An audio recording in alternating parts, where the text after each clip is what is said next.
तो आज मैं आपको बताऊंगा 4 पिलर्स ऑफ स्पोकन इंग्लिश। तो अगर आपके चारों चीज़ें बैलेंस में हैं तब आप स्पोकन इंग्लिश को बहुत अच्छे से मास्टर कर सकते हो एफर्टलेसली।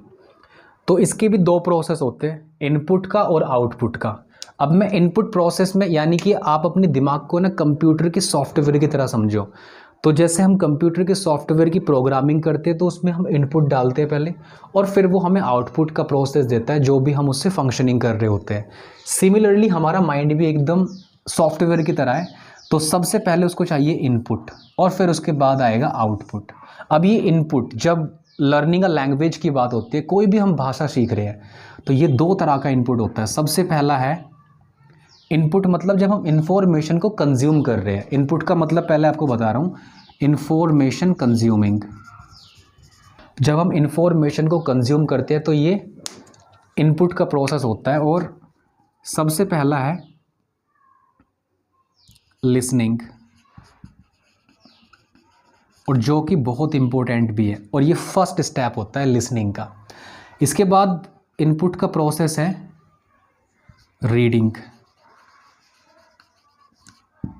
जब हम छोटे होते हैं तब हम कोई भी भाषा को सीखते हैं सुन सुनकर, यानी कि जब हम सुनते रहते हैं अपने आसपास के लोगों तभी हमें समझ में आता है कि कोई भाषा कैसे बोलनी है, किसी वर्ड को कैसे बोलना है।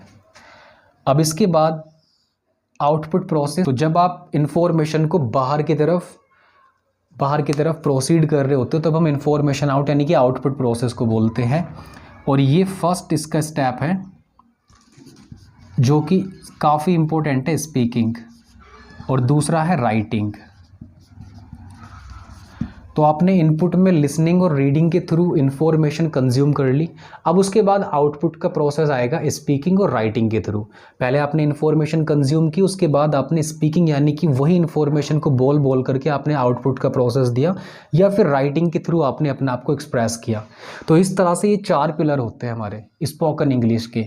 अब ये अगर बैलेंस में नहीं है तो फिर चीज़ें आपकी समझ में नहीं आती है। कई बार हम ये सोचते हैं कि यार ये सब की प्रॉब्लम भी है कॉमन, कि मैं इंग्लिश को सुन भी सकता हूँ, मैं लिख भी सकता हूँ, इंग्लिश को रीड भी कर सकता हूँ, बट जब बोलने की बारी आती है तो मैं कहीं ना कहीं स्टक हो जाता हूँ। तो इसका सबसे बड़ा रीज़न ये कि पहले तो यही कहूँगा कि आप बोल नहीं रहे हो। आप ज़्यादातर बोलने की कोशिश करते हो बट आप बोल नहीं पाते हो। आप कहीं ना कहीं हेजिटेट फील करके आप रुक जाते हो कि कहीं मुझे लोग जज करेंगे। और हो सकता है कि आप अगर नहीं बोल पा रहे हो तो आप सुन नहीं रहे हो इंग्लिश को प्रॉपरली, आप सफिशेंटली नहीं सुन पा रहे हो जितना कि आपको सुनना चाहिए। क्योंकि जब इन्फॉर्मेशन कंज्यूम नहीं होगी तो फिर आप आउटपुट प्रोसेस कैसे दे पाओगे, यानी कि आप बोल कैसे पाओगे। तो सबसे पहला स्टेप है कि सुनना शुरू करो। अब सुनना किसे है? जो लोग इंग्लिश में बात करते हैं पहले तो उनको सुनना शुरू करो। अब आप यहाँ पर सोच सकते हो कि हमारे आसपास का तो माहौल ही ऐसा नहीं है। तो माहौल की बात नहीं होती है, बी रिसोर्सफुल। अगर आप रिसोर्सफुल हो तो कहीं ना कहीं से बहुत सारी चीज़ें आपकी कहीं ना कहीं वो ट्रिगर आपको क्रिएट हो जाएगा कि मुझे कहाँ से सुनना है। इंटरनेट पर जाओ, बहुत सारी मूवीज़ हैं जो कि आप देख सकते हो, बहुत सारे इंग्लिश टीवी शोज़ हैं जो कि आप देख सकते हो। तो यहाँ पर कोई एक्सक्यूज़ नहीं होना चाहिए कि मुझे सुनना किसे है। अगर आपके आसपास लोग नहीं है तो इंटरनेट पे बहुत कुछ है सुनने के लिए। अब उसके बाद रीडिंग, अच्छा लिसनिंग के साथ साथ स्पीकिंग। जैसे ही आपने थोड़ी बहुत सुनना शुरू किया, जैसे आपने थोड़ा बहुत सुनना शुरू किया, तुरंत आपको बोलना शुरू करना है। यह आपका सेकंड स्टेप है।